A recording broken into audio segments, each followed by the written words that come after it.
After 30 years. Yeah, That is 30. cool friendship. 30 We've years. been through Treasure a it. lot of stupid 30. shit. Yeah. Mind you. Let's sync this up real quick. 'Cause I'm just enjoying what you guys are talking about. That's a pretty good clap. Usually it's a little wimpy. So you guys Not said you, Luke. 30 years of Yeah. friendship here? Yeah, 30 years. freshman year of high school when he God. showed up from Idaho, right? Yeah. We were in algebra class. Mrs. Anderson. I don't even remember that, but yeah, whatever you say. Yeah, it sounds good. Just trust me, it's true. Good times.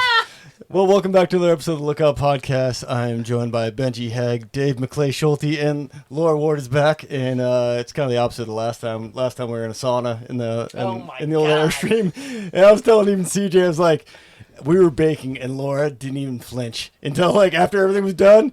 And then we both kind of aired out, and it was fine. I'm like, Laura is one of the toughest people I know. Yeah. Wear a dress and cotton underwear. That's the key. Natural Laura. fibers. Here, Natural fibers. Well, so yeah, these guys could attest to how tough you are. And then you guys started in fire working for Laura. Is that kind of how this connection came? Not the Not original that guy. start. No. Eventually, I not that guy. migrated to Laura, Yeah, but I it was- took 8. I think I was on 8 years maybe before Yeah, I you started were on the working. hot shot crew and at Yeah. Missoula. I went to 9 Mile, I think, in 2006 on Yeah. a detail. That was the first time that I worked for you, with you. Yes, and Yeah. I remember the first time I met you, we were on a burn, and you had been hired by Ramirez, Ramirez. pronounced correctly. And you were on the side of the road as I was driving up in my pickup and had a big old fucking Benji smile on your Yeah, face. I wear it well. The best. Yeah, the best. Yeah. And we're like, hi. I just stopped. I'm like, who the hell are you? I'm like, I'm your new employee. Oh, yeah. Well, welcome. I probably didn't know who you were either at that moment. Nope.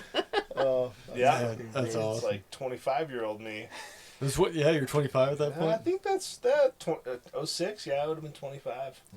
And It's a minute ago. yeah. Like 19 years ago. Didn't make it to your wedding. Wanted to. it's okay, I made Someone had to be DO that day. It was probably you. I was in Sula on a fire. Oh, So, that's yeah, I right. think I learned what Amazon was Yep. that year, and Amazoned you a gift. Perfect. That's awesome. Man. I'm sure that my lovely wife said thank you. And For you the have- both of you. For the both of you. You have two beautiful kids. Yeah, and they adore you. Oh, that's right. I taught him how to Yeah. spit and swear. Oh yes. Yes. Auntie Laura is known quite well at our house. Yes. Yep. Yeah, well, you gotta go. Yeah, you gotta put a little behind it. You gotta put a little Yeah. behind that. It was always the fine balance of like, do you guard the children from seeing Laura? I or do you forgot. just let Oh, it and go? Just let the them go? wet. Yeah, just let it the- go, yeah. What do Yep. you? The wet The wet willy. willy. Yeah, the wet Yeah. willies. Yep. Yeah, I there- forgot there are all some about You're that. such a positive There influence. I know. Fond Laura Ward memories in our household. That's what I was I thinking. like little kids. They're moldable. oh, They are that's wonderful. I was thinking that Benji probably wrenching on something. All of a sudden, Wet Willie come out of nowhere. Like, Laura! Pretty much. Yeah, That's about how it goes. that is awesome. That's been my last 19 years right there. Yeah. Summed up.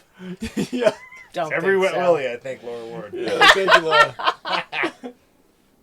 Well, That's awesome. somebody should give Wet Willie. Where's the McClay? I'll pass. I don't sure. remember when we met. It would have been. I So- remember all the support you provided over the years. It would have been. So I showed up in 9 Mile under Scott Spalding on the fisheries crew in 01. Oh, okay. That's where it would have started, and then I got my red card that year, and mostly my first fire was with Elmo, honestly. Oh, So Elmo. I don't even know where the heck it was anymore, but he took me out, and that was my first fire. And then, yeah, we just kind of, I don't know, you were always there. I really can't explain it any other way. I think both my husband and I had this idea that you had to be present to win if you were in a leadership role of any type in fire. And that meant you didn't pick your assignments, you took your assignments. And you just did the grind there every day. And luckily, the state didn't take our children away from us. So we For have abandonment. While you so were we both on have fires. 3 wonderful kids. Perfect. Just teach him independence is all, right? One's an attorney, one's a social worker, Oh, and one yeah. is a bartender in Bozeman. Man, see, you Yeah. got it all. That's I awesome. honestly, Yeah. yeah. I mean, you were the FMO in 9 Mile when I was working fisheries, honestly. And then, like we discussed earlier, when I did not get hired in 03 because the fisheries crew fell apart, I Yeah. tried to jump contract, and I called you about the red card. Yeah, it's here on my desk, and then that contract gig fell through, and so I never came out to get it. And then in 04, when I got back on out of planes, you told me that it sat on your desk all summer long. I was worried about you. Apparently, dude, we gotta get this guy's red card. This firefighter we need. It's been stuck in my memory ever 21 years later that you probably should have followed through on that. Damn it. Yeah, pretty much. But that was what that showed to me was that like the fact that you remembered me alone from that interaction, and that 2 years later to tell me, hey, it was on my desk the whole time. That meant a lot to me. Honestly. Oh, cool. It did. Cool, because when you're 60, you don't. How did we meet? I do know your name though, and I know why we call you Hyphen. You can thank Dave Pettis for that. Yeah. When you're on a district and there's 2 Daves, yeah. the lower man, the Yeah. totem pole gets the nickname. Yeah. Oh, yes. Yep. I know. Like when we first started jumping together, wasn't quite sure what your full name was because I just mentioned his hyphen, and that's where it was for a while. There are people that don't know my real name. Yeah, in all I would honesty. think so. Yeah, I got an email the other day from a coworker from way back. He was trying to introduce me to somebody else, and he's like, "I call him this, but I'm not sure if that's okay. But this is his real name." Yeah. This is the name that's in the system. Yeah, this is what he goes by legally. It's funny because I call you, depending on like where I catch her in my brain, I guess where it's functioning, it'll be like, Dave, how we doing? Or Schulte, how we doing? McClay, one of the 3 like Rolodexes through my brain, and whatever like sticks, I just blurt it out whenever I see you. Yeah, I have a hyphenated name back from before it was cool. Yeah. Back from 1980. That's how old I Yeah. am. Yeah. Oh, And then depending on the social circle, I got different names in different circles. Oh yeah. Yeah, I which bet. is just beautiful. It is beautiful.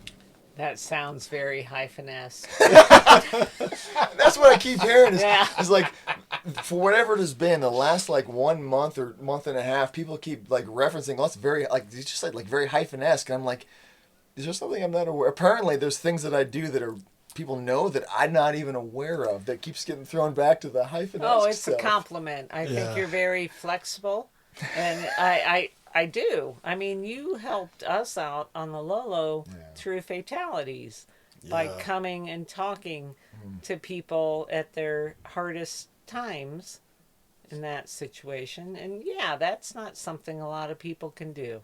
And that's very hyphen-esque. Yes. Yeah, that was 17. Yeah, That was- that was a horrible That was- fucking year. That was Year. that was a tough year. I remember it was really hard for me professionally and honestly personally that year. Yeah. So coordinating the peer support team that summer, like when July 19th happened, that was all I did because we got through we got through Trenton's fatality Yeah. on the Florence, and then the Lola Peak fire Yeah. fatality happened 2 weeks almost to the day, if not the day afterwards. Right, yeah. And that was what I did for, I think it was close to 6 weeks. Yeah. That was, and then I mean it was a collateral duty, and it was at that point it wasn't collateral. That was what I was No. doing, and it was pretty tough. And yeah. I mean, Justin was just a year Justin was less before. than a year inside of Yeah. that too, and he had 3 Oh, tree yeah. strike fatalities that impacted the Lolo National Forest Yeah. in less than 1 year. It was Yeah. it was hard. That was not the way I ever envisioned like that stage of a career, but it's so much more real, common, Yeah. expected, and almost accepted now, which Yeah. bothers me a bit. I Yeah. mean, Yeah. yeah. No, The- same. the- Absolutely. The tree strike realm. So where I am now at the Teetering. Technology and Development Center, like I evaluate equipment after something happens, and yeah, tree strikes are.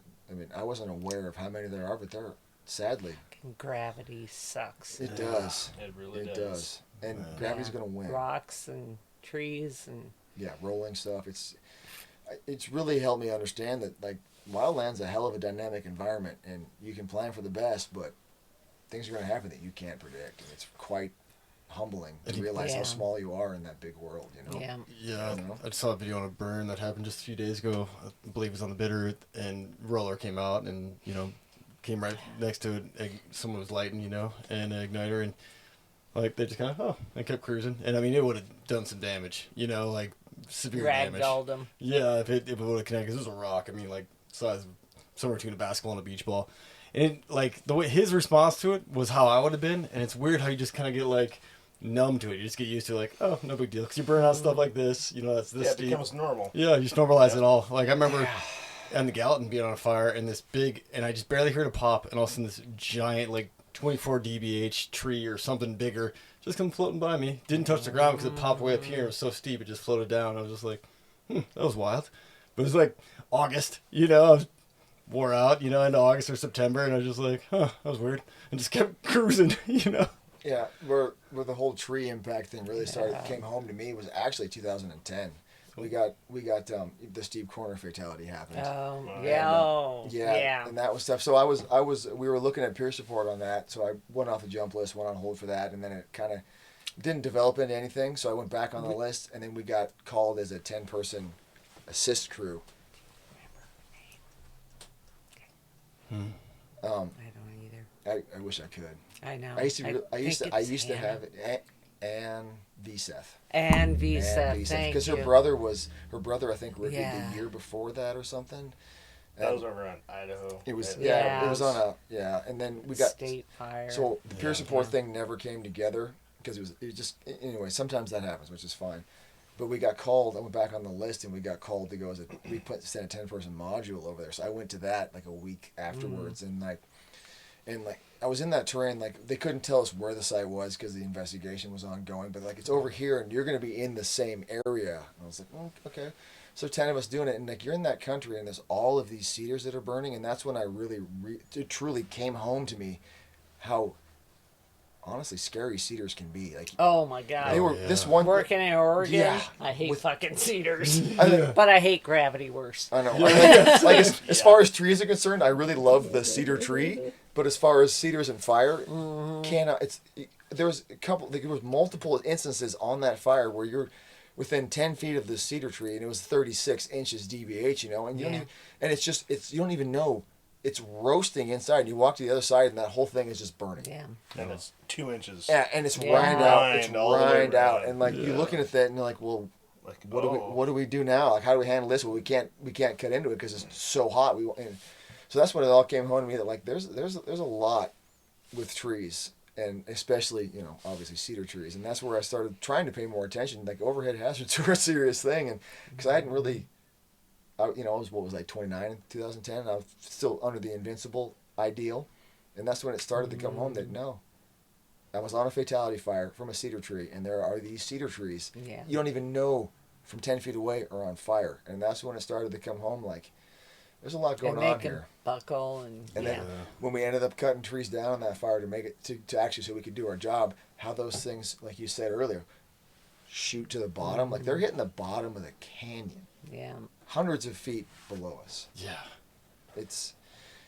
And then you have your own kids into the mix, and now your outlook completely changes, and it's pretty wild how you can just shift throughout your career, how your outlook changes and how you do the job changes and what you think is acceptable risk changes. Yeah. I mean, your kids are older than mine, Benji. How did it impact you? Oh, I mean, that's the thing that pops into your head is like all the things that used to be normal and that you do on a daily basis really makes you think about the risk and the gain and like what happens if something happens. Yeah. You leave your family without you. Yeah, it makes it pretty real. It's quite frightening, honestly. Like, it is. Yeah, totally. I don't know how you did it for as long as you did. Yeah, Laura. I had a great husband who also did it, and we understood each other and understood the risks. After a while, for me, my wake-up call was the Derby fire. Oh, and I've we heard were you on say the Derby that's fire. one of my That was your dozer boss, right? bigger learning points in my young fire career was that fire. Was that 03? That was 06. 06? Okay, I was off a little bit. So I learned a little later in my career because what happened is I was kind of flying solo as an operations section chief in my pickup on a ridge line, calling in seats, and one of them, the air attack, anyways, the seat just dumped on me in my pickup truck, not where I wanted it. And I was in the back of my pickup with my gear and shit just going, what the fuck am I even doing this for? Jesus Christ. And Jim was on a fire somewhere else. We had 3 kids at home. Like, this, yeah, I'm not getting supported in doing my job.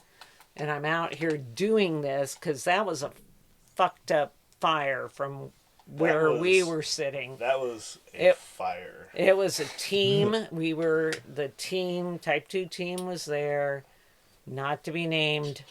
Boat spike camp, limited support. With no support. I would say Fire behavior no you'd never fucking seen support. before in Region 1. Like, it was... And I just, and we, that was before we had the column collapse on us and burned up all the houses and found people in the creek and the engine and everything else.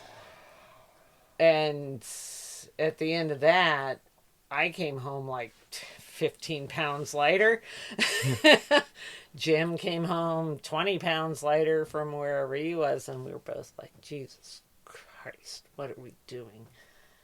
Yeah. And it wasn't because we didn't believe in the job or the mission, but he was doing air attack, I think, at that time, which is a tough fucking job. Really tough job. And he was new at it, I think. And he's like, holy shit, this sucks. I'm saying the same thing. It's like, what are we doing? We were trying to perform at the top of our field in our profession, trying to be good at what we were doing and not feeling supported. And I can't imagine what it feels like now, because that was 2006 and I wasn't feeling supported by the team. But I go back to my job, and I certainly still had a budget, and we still had all the firefighters we needed on the low and all this shit. Yeah. Now is different, not to change the trajectory of the conversation, but that air attack job is tough. Very tough. I was a trainee, and I'm like, fuck it, I can't do this in ops. I can do one or the other.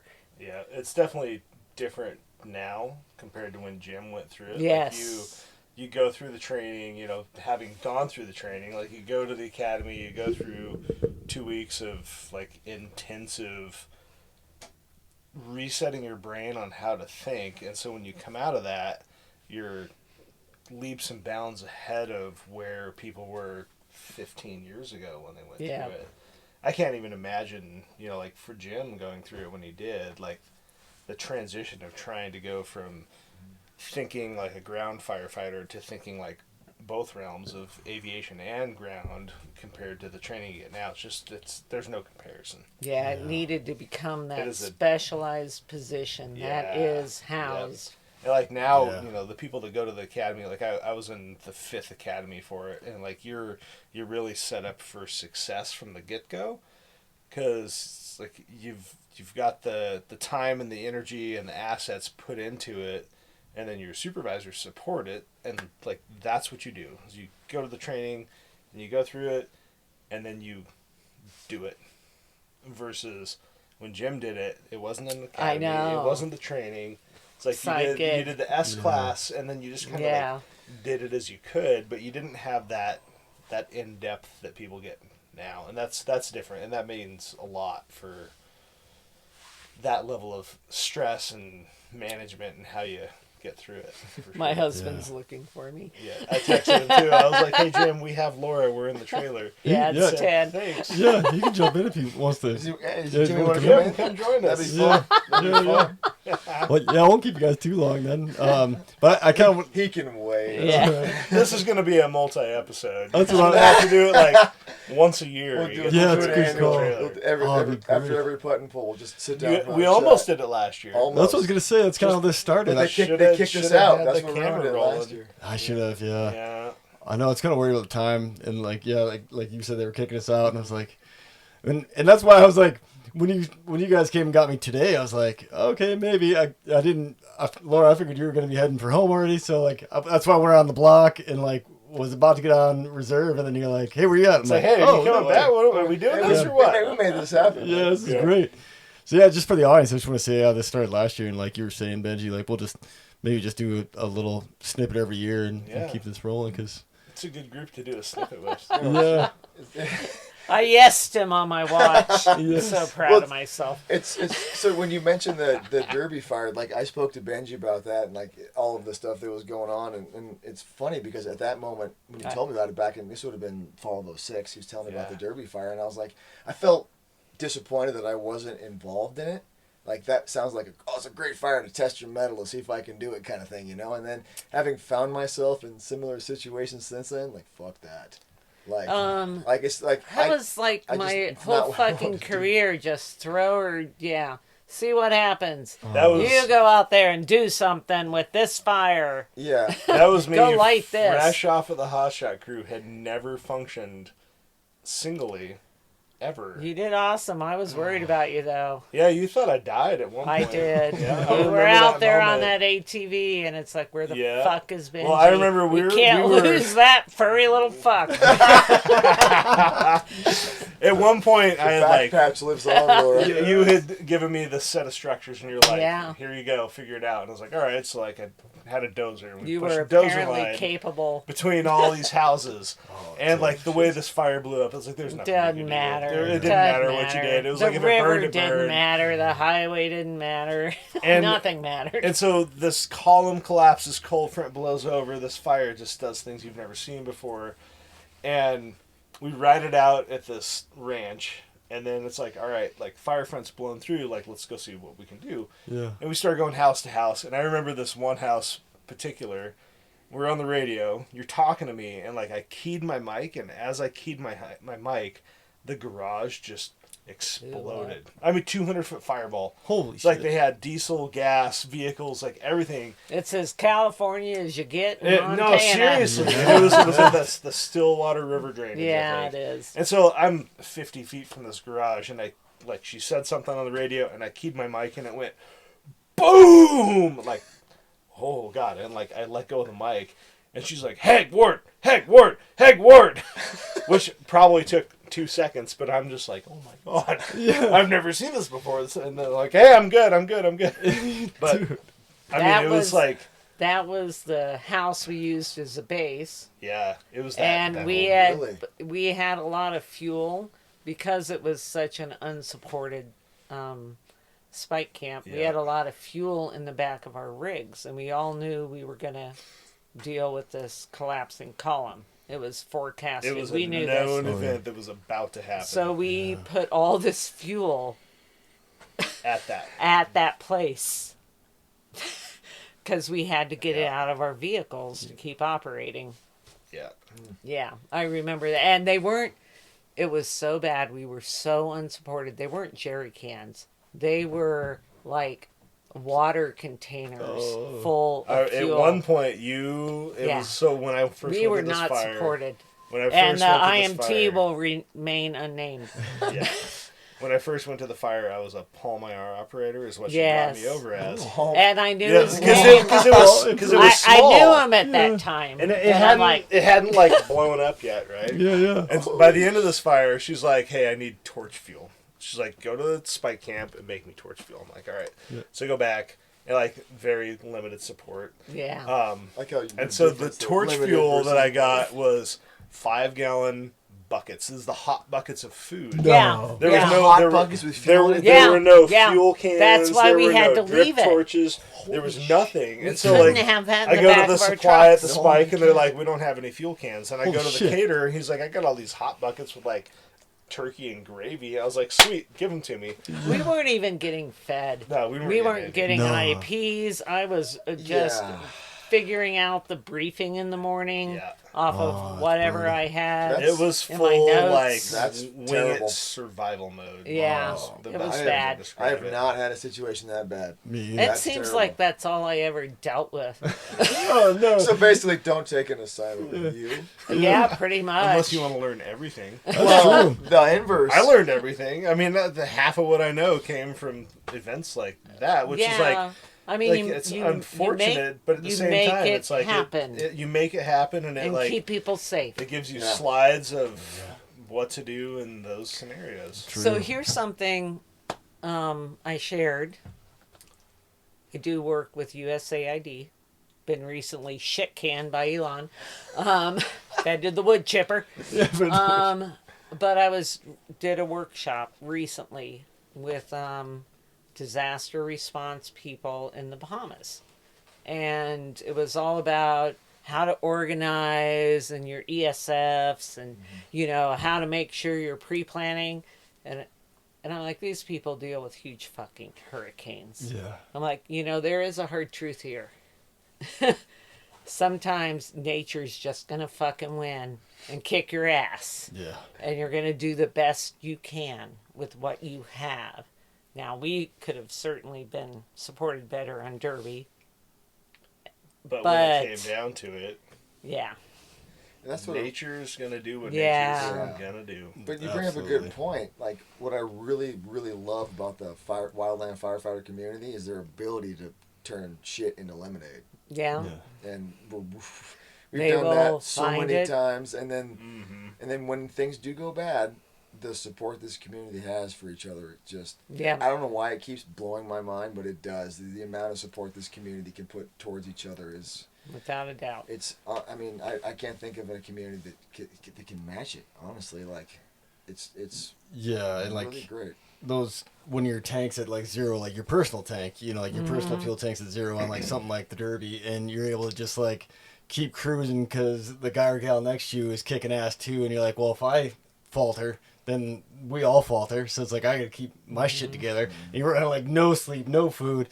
I mean, like you said, Dave, it's impressive to see like people find that gear that I think everyone has it, like everyone in the whole population, but no one has to really tap into it that often. And like as firefighters, we've had to do it time and time again. And you learn to operate, I think, at a pretty high level when your fuel tank's empty. It's really impressive and like kind of heartwarming in a way to see it, like where you're like leaning on someone next to you a little bit, and then they lean back on you, and all those things, you know.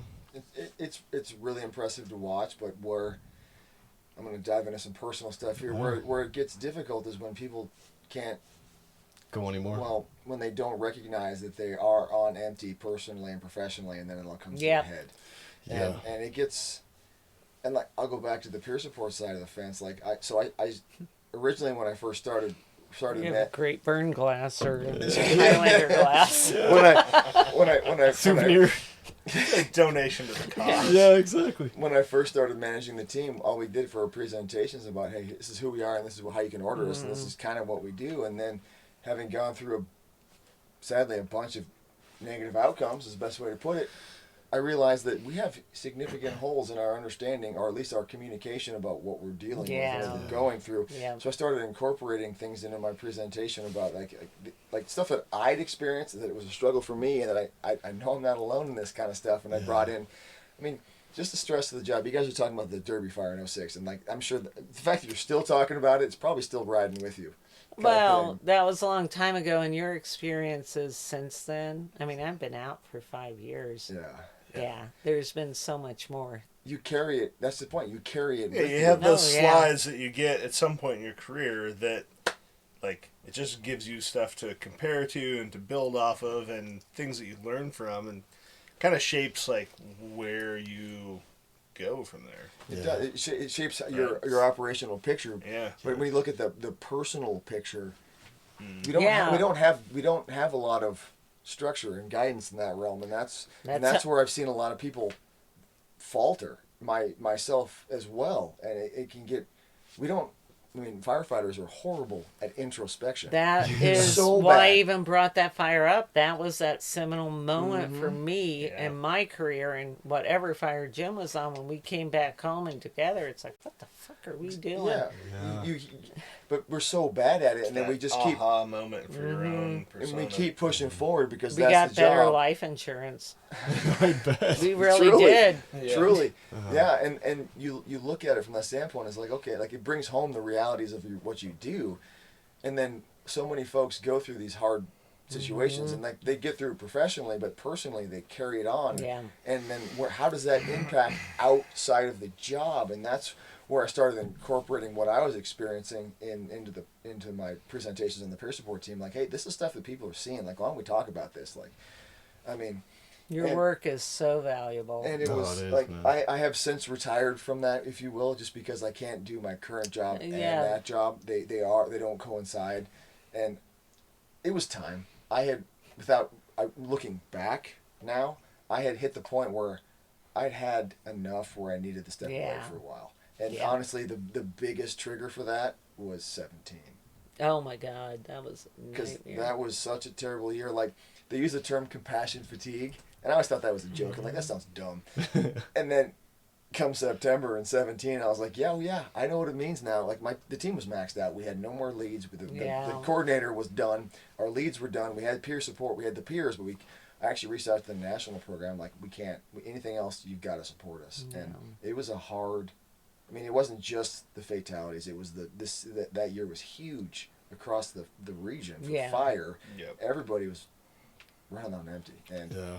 it really drove home to me the importance of, like, you've got to look outside the job. You can perform your job operationally, but if you're not taking care of yourself personally, Yeah. the cost is significant. And that was a big year for my realization in that realm. And I had to do some work to get through it. I bet. It was like, having not been on any of the fires where these fatalities occurred, what I carried from it, from my response, was, to me, striking. And because I didn't believe in that whole aspect, but I do now. Like, you have to take care of yourself, because just what you experience and what you go through, whether you were there or not, you're helping people through it. You're taking some of that on, and you have Yeah. to be able to unload it, or it will weigh you down. Exactly. It just piles up. And it's the nature of things. Everybody's got personal experience that plays into the event. But you put Yeah. people in a high stress situation where you're asking, like, a 19-year-old kid to lead people in a dynamic Yeah. environment, and like it's a lot of stress that we don't really teach our people to deal with well. Yeah. And we're starting to. We're turning that corner, which is fabulous. Yeah. We are getting around that corner, but the lack of introspection in me, particularly, and firefighters, like, they need to do. You doing this real quick? No, you're good. Okay. You keep talking. Let's Yeah, take a picture. We just need to make sure that, like, people need to take care of themselves, or they will find themselves in a bad spot later in life. And, like, Absolutely. And I, to tack on that a little bit, is just the R&R days. Like, typically, especially here at home, you get like one R&R day because you want to make as much money as you can. So it's not like a whole lot of time to, like, do some introspection and, like, just pause for a hot second and be like, all right, how am I doing? How are things going? Am I Hardly getting enough rest? time to breathe. Yeah. well, that's the wonderful. Well, I call it wonderful, facetiously, but when you're a wildland fire, especially in the lower realms, like lower ranks, like, overtime is where you make it through the winter. Yep. So Yeah. you have to be gone to make the money. But where it gets really wonderful is after you start, you're young and you're dumb and it's great. This is the best thing. I'm seeing all this cool stuff, doing all these cool things, right? Yeah. Which was, I love it all. But all of a sudden you find yourself married, and then kids show up, and now guess what becomes a problem? Being gone. Yeah. But you know what you have to do to make it work? Be gone. gone. Yeah. It's like, what's the sacrifice for? Yeah. Like, we all do it. We all pay for it one way or the other. Yeah, man. But it's like you hit that point in your career where it's like, why? Oh yeah, I Yeah. can tell you the exact Yeah. moment. I came back from Miles City after I did the Ram Air transition stuff in 16. So I was did the week or two in Missoula, and then I was 3 weeks in Grangeville doing that. And I came back. I was home for 6 days. I went to Miles City for 34 days. Oh, ouch. So I'm First Miles City in Yeah, 34 days. I know, but Oh, my. I had a great time out. That's fun country, but like you don't really. It's like I said, lack of introspection. You don't realize the impact it's having at home. And I came Yeah. home from that. I got home like 2 days before my son's first birthday, And I was all excited, like, oh, my little buddy, you know? And I go to give him a hug, and he's like, who the fuck is this guy? Yeah, kind of Yeah. guarded. Yeah, and I was just, it hit me. I was like, That's when it hits you. I was like, Yeah. holy crap. Like, so I got it. So I changed it. I was like, because I was always like, hey, the action's here. Like, I've done that go long in place, extend. Yeah. It's like, and I talked to some folks back at the base about this because I was like, it really hurt me. And I got some fantastic advice from Charles Savoya. Yeah. And these are the 2 points. He's like, one, he's like, hey, it's like, don't say anything about how your house is operating until you're home for 7 consecutive nights. So you don't say shit for the fire season. It's Yeah. like, that's, and 2, he's like, don't go beyond 21 days. And I implemented that, and it made things, because who am I to say like, I don't like how you're operating things, but I'll be here for 24 hours and I'll be gone again for the night. Like, who am I to say that? So it made absolute sense, and I started incorporating that into my presentations. I'm like, hey, like, I know I'm not the only guy dumb enough and stepping on myself and doing this stuff. Like, let's get this word out there. People need to help themselves so they can have a better home life when the season ends. Yeah, absolutely. Yeah, just come home and support as you can, and then when you leave on good terms too, right? Well, yeah, because you mean honestly, when the job ends, because the job's going to end for everybody. Yeah. It will. The ones at home are the ones that you need to have that relationship with, and I was neglecting that. Yeah. Unbeknownst, I thought I was doing great. Introspection, shitty. Wasn't. Yep. And that's where it came home. Was like, I need to focus more here, and find that as much as you can as a GS6. Find the balance between overtime and home, which it's tough. Yeah. At best. Yeah. I've Yeah, got, it becomes real when your partner expresses that they're a single parent, and you're like, Yeah. no, I'm not.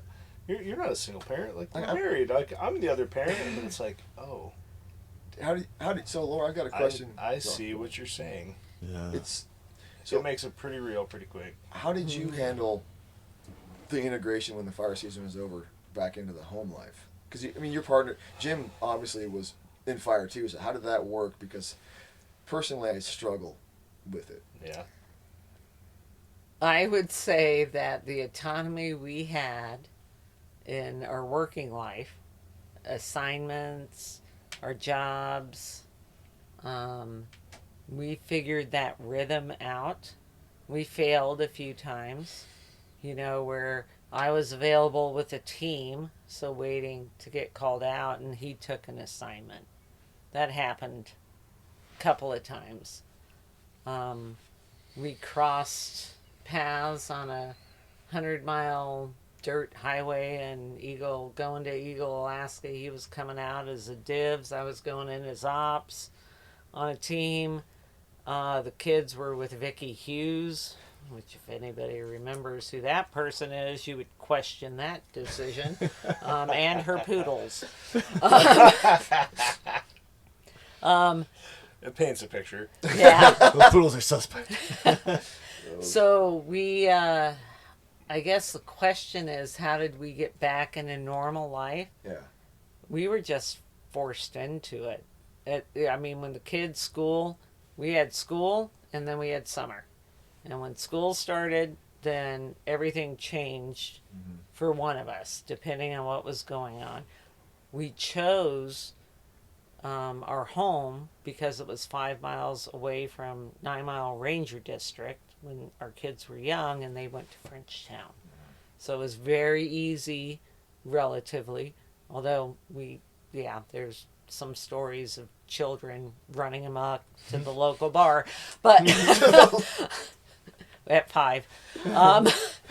And then he did the commute to Superior. Well, first Hot Shots in Superior, but he would be the commuter. We agreed, and we chose our place to live to make sure somebody could pick up the kids maybe from school. Although we did have Randy's repair take them to school one day that we didn't know about. Anyways, shit happens, man. That was the repair shop right at the exit. Randy's repair shop. Yeah. Yep. Okay. Yeah. I know that one. It is, it's chaos when you have kids. You know that. Yeah. We had 3 of them. Yeah. And too many pets. Sounds like my house. Yeah. Yeah, it's total fucking chaos, man. You talk, you make do, you get the rhythm figured out. But yeah, once school started, I usually, as the FMO at 9 Mile, was able to at least adjust my schedule at that time to show up at 8 instead of 7:30 to make sure the kids got to the bus stop in a vehicle in the middle of winter, which is also an exit off of I-90, which is sketchy.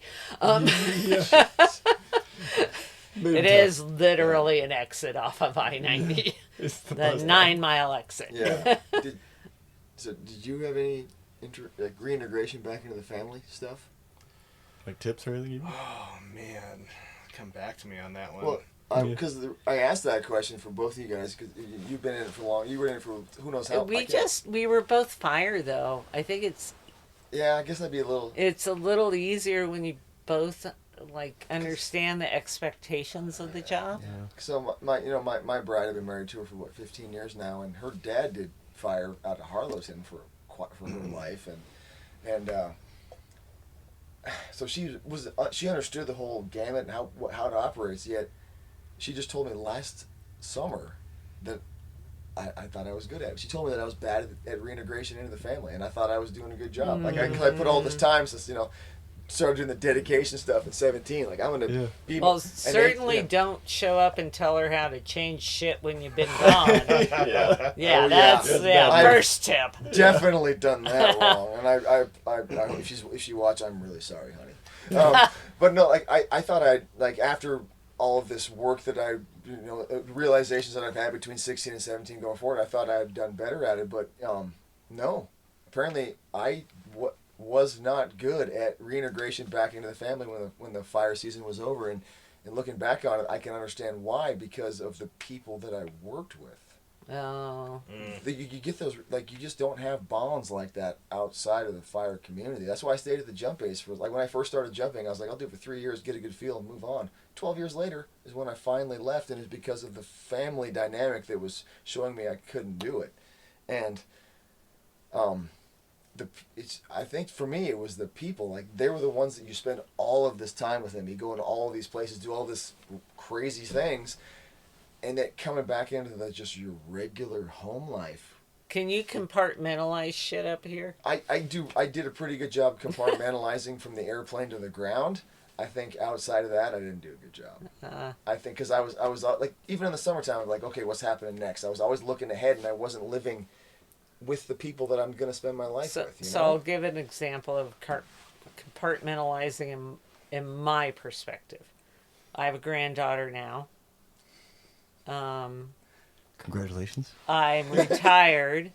I swear much less than I did Wow.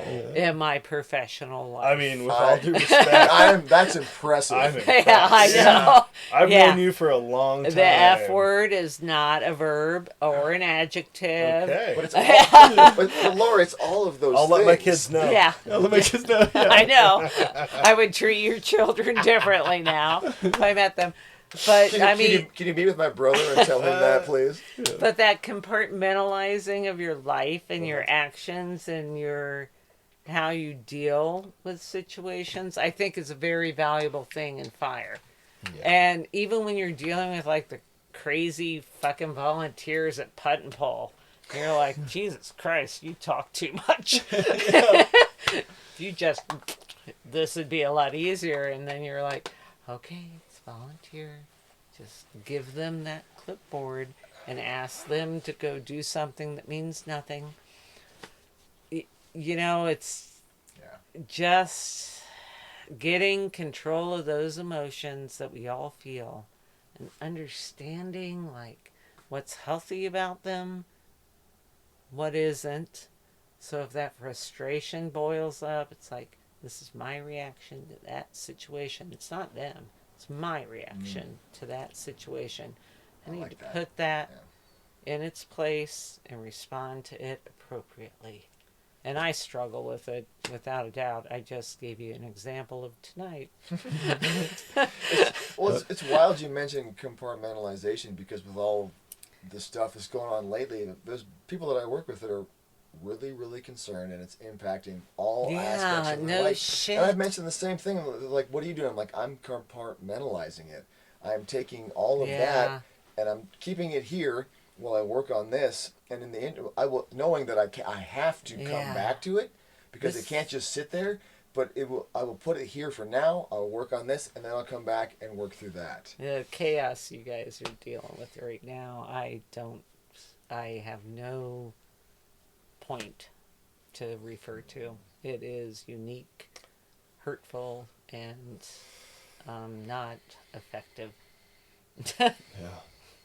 Yep. Not a very good way to describe it at all. Yeah. No. Yeah. Weird times. Weird times. And because of what you just said, I mean, that's a different impact than coming home from fire season. I mean, the chaos that has been inflicted on whether you have a job next week or not, or you're responding to the 5 bullet points, or, that's totally... Challenge to navigate. Yeah. And it being done in such a hurtful manner. Like, just no respectful civil service at all. I don't think people understand how much their federal and state government actually provide for them. Yeah. Yeah, totally. And I'll do an episode on that, sometime soon, I guess, about just like I think a lot of people have no awareness of what public lands are and the people that steward them, and how they're taken care of in general, I guess. And they do in Montana, layers. but they certainly don't in Ohio. It's like, I think they Right. do, but I think they take it for granted. Yeah. Right? And like, Yeah. you don't realize what you have until you lose it. And like, we're on the verge of losing a lot that's not going to be recovered. No. And like, people need to wake up and recognize that. Because that's my fear. Not as much for my job, but more of like the big picture things, like our kids. Yeah. Like what, like Generationally, what is this short period of time really going to look like? Because as you guys 20 know, years from now. Yeah, once you lose something, it doesn't come back. Yeah, especially like a public land. Especially public land. Yeah. And like, case in point, like Montana, right? Like, we've all grown up backpacking and hunting and backcountry skiing and fishing and like enjoying it's not Dayton, Ohio. Forest land. And like, it's easy to lose sight of how good we really have it. Totally. Until it's gone. Yeah. And just like you guys were saying, like Montanans, I think, and most people in the Northwest, and probably, west of the Mississippi-ish, a little more west, understand it. But like the folks who just don't have it, like you said, Ohio and East, That's where you're from?